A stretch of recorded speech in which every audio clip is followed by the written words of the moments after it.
आदाब है रिपोर्टर्स 21 में आपको खुशामदीद कहते हैं। कराची प्रेस क्लब के स्टूडियो से मैं हूं फारूक समी। आज सिंध हाई कोर्ट में दो बहुत अहम समातें हुई हैं। एक हुई है जनाब मुत्तहिदा गवर्नमेंट लंदन के जो दो रहनुमा हैं, मतलब दो कैंडिडेट्स हैं, उम्मीदवार हैं, निसार पंवर साहब और उनके बेटे मोहसिन पंवर साहब, उनकी बाजियाबी से मुताल्लिक दरख्वास्तें थी, उसके ऊपर समात हुई है। उसके साथ साथ कराची के अंदर जो ह्यूमन राइट्स के हवाले से बात करने में मशहूर हैं जिब्रान नासिर साहब, उनकी दरख्वास्त थी इंटरनेट के हवाले से। इन दोनों पे बड़ी अहम समातें हुई हैं और जो पहली जिसका मैंने तस्करा किया था उसमें आईजी से इनको तलब कर लिया गया है और अदालत ने इस पे बड़े ही दिलचस्प रिमार्क दी हैं। वो तमाम चीज़ें आपके सामने रखेंगे। लेकिन अगर अभी तक आपने हमारे चैनल को सब्सक्राइब नहीं किया है तो आपसे गुजारिश होगी कि हमारे चैनल को सब्सक्राइब कर लीजिए। इसके साथ साथ ट्विटर पे भी में फॉलो कर लीजिए और फेसबुक और साथ में जनाब टिकटॉक पे भी हम मौजूद हैं। तो जनाब बात हो रही है, सबसे पहले बात करते हैं मुत्तहिदा गवर्नमेंट बानी मुत्तहिदा के जो वफा परस्त हैं या जो उनके साथ इस वक्त भी खड़े हुए लोग हैं, यानी जो माइनस अल्ताफ़ में MQM पाकिस्तान के साथ नहीं बल्कि अभी भी अपने बानी के साथ खड़े हैं, उनकी जानिब से इंतखाबात के अंदर शरीक होने का ऐलान किया गया था कि साल 2024 में वो पार्टिसिपेट करेंगे। इनमें सबसे बड़ा नाम जो सामने आया था वो निसार पंवर साहब का आया था, जो कि साबिक़ रुकन असम्बली भी हैं। और निसार पंवर साहब इससे पहले भी वो गायब होते रहे, सैर पे जाते रहे और अब निसार पंवर साहब एक दफ़ा फिर गायब हो गए हैं। और इस हवाले से सिंध हाई कोर्ट में एक दरख्वास्त आई और उसके ऊपर समाअत हुई। पिछली दरख्वास्त में भी अदालत ने सिंध पुलिस को ये हिदायत की थी कि आप जो फ़र्द है उसको निसार पंवर को और मोहसिन पंवर को उनको बाजियाब करें, ये आपका काम है। तमाम इस दफ़ा भी जो है वो आज SSP साहब पेश हुए, लेकिन बाजियाबी की कोई रिपोर्ट नहीं थी। अदालत में जब बात समाअत शुरू हुई तो SSP ईस्ट से सवाल किया गया कि शहरियों को कौन लेकर गया है, जिस पर अदालत में SSP ईस्ट ने कहा कि शहरियों को कौन लेकर गया है मुझे इसका इल्म नहीं है। अदालत ने उनसे पूछा कि आखिर वो कौन लोग थे, जिस पे SSP ईस्ट ने लाइल्मी का इजहार किया, जिसके बाद दरख्वास्त गुजार ने कहा कि CCTV फुटेज में पुलिस मोबाइल और उनके नंबर साफ नज़र आ रहे हैं। निसार अहमद पंवर NA 242 से आज़ाद उम्मीदवार हैं, वकील दरख्वास्त गुजार का ये कहना था, और मोहसिन पंवर PS 85 से आज़ाद उम्मीदवार हैं और इन्हें 9 जनवरी की रात कानून नाफिज करने वाले इदारों के अहलकार हमारे घर के अंदर दाखिल हुए और उनको लेकर चले गए। और इन्होंने ये भी इल्ज़ाम आयद किया कि कानून नाफिज करने वाले इदारों के अहलकार ने मेरे वालिद निसार पंवर और भाई मोहसिन पंवर को ले जाया गया और कहा गया कि छोड़ दिया जाएगा, जिस पर SSP ने कहा अभी तफ्तीश जारी है, जल्द बाजियाब करा लिया जाएगा, जिस पर अदालत ने सख्त बरहमी का इजहार किया। अदालत का ये कहना था कि निसार पंवर और मोहसिन पंवर की अदम बाजियाबी जो है वो सिंध पुलिस की जिम्मेदारी है। अदालत में जस्टिस इकबाल कुलोर ने रिमार्क्स देते हुए कहा कि अदालत में कैसा बयान दे रहे हो, शहरियों को बाजियाब कराना आपकी जिम्मेदारी है। फुटेज में नज़र आ रहा है कि पुलिस इनको लेके गई और पुलिस की गाड़ियों के नंबर साफ़ हैं और आप कह रहे हैं कि हमें पता नहीं। अदालत ने SSP पर इजहार बरहमी करते हुए कहा, जिस पर उन्होंने कहा, अदालत ने यह भी रिमार्क दिए कि आपसे ये काम नहीं होगा, आपसे ये काम नहीं होगा, हम IG को तलब कर लेते हैं। अगर शहरी की बाजियाबी ना हुई तो आपके ख़िलाफ़ भी कार्रवाई की जाएगी। अदालत ने जो SSP ईस्ट हैं उनको इस हवाले से तंबीह भी की, जिस पर अदालत ने और एक बड़े दिलचस्प रिमार्क दिए, जो मैं कह रहा हूँ कि आज बड़े दिलचस्प रिमार्क्स आए।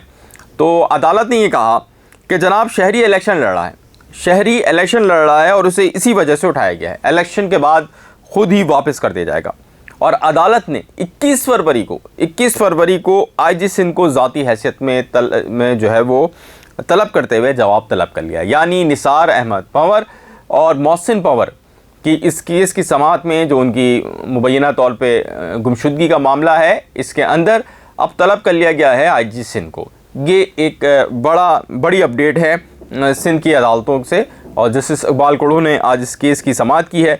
सिंध हाई कोर्ट के में ये समाअत हुई है कराची के अंदर। अच्छा जनाब, एक और एक केस है और ये जो है PS जनाब 110 से आज़ाद उम्मीदवार हैं जिब्रान नासिर साहब। जिब्रान नासिर साहब ने सिंध हाई कोर्ट के अंदर एक दरख्वास्त दायर की थी, जिसके अंदर ये इल्ज़ाम आयद किया गया था कि मुल्क में बार बार इंटरनेट की बंदिश की जा रही है। और तात्तुल के ख़िलाफ़ इस दरख्वास्त की समाअत के दौरान जो आज chief justice Sindh high court Akeel Ahmed Abbasi जो है वो बरहम हो गए इंटरनेट की बार की बंदिश और तात्तुल पे। उन्होंने कहा हमारा इंटरनेट नहीं चलता तो कहीं और क्या चलता होगा, जब हमारा इंटरनेट नहीं चलता तो कहीं और क्या चलता होगा। इसके साथ साथ उन्होंने कहा लगता है इलेक्शन के बाद सब ठीक हो जाएगा। चीफ जस्टिस अकील अहमद अब्बासी की ये रिमार्क्स हैं। अदालत ने पीटीआई के वकील की अदम हाजिरी पर समाअत 21 फरवरी तक मुलतवी कर दी। ये समाअत भी 21 फरवरी तक मुलतवी हो गई और अदालत ने कहा कि मुल्क में इंटरनेट सर्विस बिला तात्तुल फराहम किए जाने का जो हुक्म इम्तना है उसको बरकरार रखा जाएगा। अदालत ने मोबाइल इंटरनेट सर्विस भी बिला तात्तुल जारी रखने का हुक्म बरकरार रखा है और इंटरनेट की सर्विस और बार बार की बंदिश के खिलाफ ये दरख्वास्त अब 21 फरवरी तक मुअत्तल हो गई है। इस वक्त सिंध हाई कोर्ट के अंदर ऐसी कई समाअतें जारी हैं। इसके साथ साथ आज की एक अपडेट भी है और वो अपडेट है जनाब जो बानी मुत्तहिदा के जो लोग हैं जो कि इलेक्शन के अंदर खड़े हुए हैं उनसे मुताल्लिक़ है। उनका ये कहना है कि हमें जो है वहाँ पे काम नहीं करने दिया जा रहा और इस हवाले से ये इल्ज़ाम आयद किया है कि हमारे जो पीएस के 3 कैंडिडेट्स हैं उनको अब तक गिरफ़्तार किया जा चुका है और इसके साथ साथ उनको कानून नाफिज करने वाले इदारे ले गए हैं। ये इल्ज़ाम उन्होंने आयद किया है और साथ में ये भी कहा है कि जो एक्टिविटीज़ हम कर रहे हैं उनको करने नहीं दिया जा रहा। इस दौरान उन्होंने अपने लोगों से अपील भी की है, यानी कि उन्होंने जो मुत्तहिदा गवर्नमेंट के वो लोग जो कि अभी भी बानी मुत्तहिदा के साथ जुड़े हुए हैं उनसे ये अपील भी की है कि वो इलेक्शन वाले दिन जनाब वो जाएँ और वोट कास्ट करें उन आज़ाद उम्मीदवारों को जिनके नामों की तौसीक़ बानी मुत्तहिदा अल्ताफ़ हुसैन ने की है। इलेक्शन की मुहिम आज जो लोग मुहिम चला रहे हैं उनकी मुहिम भी जो है वो आज ख़त्म हो जाएगी और इस मुहिम के ख़त्म होने के बाद जो मामला शुरू होगा वो इलेक्शन का होगा, यानी 8 फरवरी का इलेक्शन होगा। आज जो मुत्तहिदा गवर्नमेंट है उसकी जो इलेक्शन कैंपेन है उसका इख्तिताम जो है वो रैलियों पे होगा। इसी तरह महाजिर गवर्नमेंट भी रैलियाँ निकाल रही है, दीगर सियासी जमातें भी अपनी रैलियाँ निकाल रही हैं। लेकिन जो 8 फरवरी का दिन है वो ये बताएगा कि कराची और शहरी सिंध के अंदर कौन सी MQM ज़्यादा स्ट्रॉन्ग है।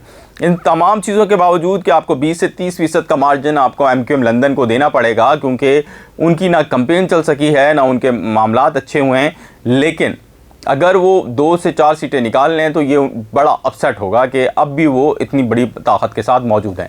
ताहम 8 फरवरी का दिन फैसला करेगा कि शहरी सिंध और दही सिंध के अंदर कौन स्ट्रॉन्ग है, क्योंकि इस वक्त दही सिंध के अंदर GDA भी बहुत स्ट्रॉन्गली जो है वो सामने आ रही है, कोशिश कर रही है कि किसी तरह ज़्यादा से ज़्यादा नताइज हासिल करें, ज़्यादा सीटें हासिल करें। और इसी तरह कराची में MQM भी सीट एडजस्टमेंट के नाम पर जमीयत उलमा इस्लाम के साथ भी उनका इत्तेहाद है, जमीयत उलमा पाकिस्तान के साथ भी उन्होंने कई जगह पे जो है वो बात की है और इसके साथ साथ दीगर सियासी जमातों खुसूसन अवामी नेशनल पार्टी के साथ की है, जो कि बहुत ही खुशाइंद बात है। माजी में खासी तलखियाँ रही हैं MQM के ग्रुपों की और ANP की, जो कि कराची में पख्तून आइडेंटिफाई की जाती है कि कौम परस्त तंजीम है, वहाँ पर खासा प्रॉब्लम हुआ इन लोगों के दरमियान। लेकिन अब अगर ये सारे साथ बैठ रहे हैं तो ये बहुत ही अच्छी बात है और कई जगह पर अवामी नेशनल पार्टी जो है वो दस्तबरदार हो गई है इस हवाले से कि उन्होंने MQM के कैंडिडेट्स को सपोर्ट किया है और इसका नतीजा 8 फरवरी को देखना होगा कि इसका कितना फ़ायदा MQM पाकिस्तान को या MQM लंदन को पहुंचता है।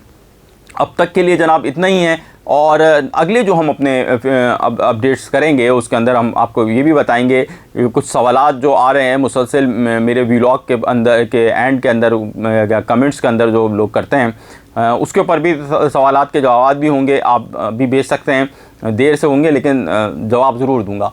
और इसके साथ साथ बात करेंगे कि MQM पाकिस्तान और MQM के जो दीगर धड़े हैं वो दीगर सियासी जमातें सिंध के अंदर आज अख्तामी दिन कैसे जो है वो एंड कर रही हैं और उसके साथ साथ कुछ पॉसिबिलिटीज़ के ऊपर भी बात करेंगे और साथ में बात करेंगे कि जनाब 8 फरवरी को क्या होने जा रहा है और इलेक्शन कमीशन में माजी की तरह पहले RTS था, अब RTS नहीं होगा तो क्या होगा और किस तरह इलेक्शन का पूरा प्रोसेस होगा, इस हवाले से भी मुकम्मल अपडेट आपको किया जाएगा। आप लोगों का बहुत शुक्रिया, आदाब अर्ज़ है। बस याद रखिएगा कि हमारे फेसबुक पेज, ट्विटर पेज और हमारे जो जनाब टिकटॉक है, इसके साथ साथ यूट्यूब है, इनको हमारे चैनल को सब्सक्राइब करना, लाइक करना और शेयर करना ना भूलिएगा। आपका बहुत शुक्रिया, आदाब अर्ज़ है।